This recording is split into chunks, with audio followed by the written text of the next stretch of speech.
Indian medical association तरफरु Odisha शाखा तरफरु केन्दुझर शाखा तरफरु आज तांकर 74तम कॉन्फ्रेंस बा एनुअल कॉन्फ्रेंस तांकर एठी थिला। मु अतिथि हिसाब रे आज आसीथिली।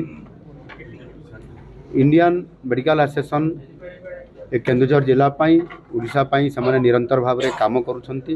किबल भाव रे अधिक लोक माने सेवा पाई परिवे तांको मु आउ टिके तांको उत्साहित भी करिछि, अनुरोध भी करिछि।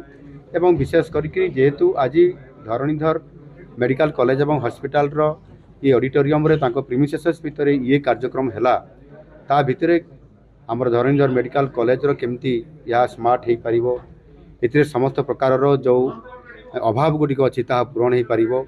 आईपीडी तुरंत केमती खोला जाई परिबो, ट्रमा केयर सेंटर केमती खोला जाई परिबो, प्रोफेसर माने केमती जॉइन करिवे एवं आनुषंगिक जहाँ भी समस्या अछि ताको से बाबद रे मोटी आलोचना करिछि। ये कार्यक्रम निश्चित भाव में आगामी दिन में खूब शीघ्र ए मेडिकल कॉलेज को पूर्णांग करा से मु आलोचना करिछि एवं प्रतिश्रुति भी देछि। निश्चित भाव में यह सरकार सचेतन अछंती, सरकार तुरंत यह करिवे।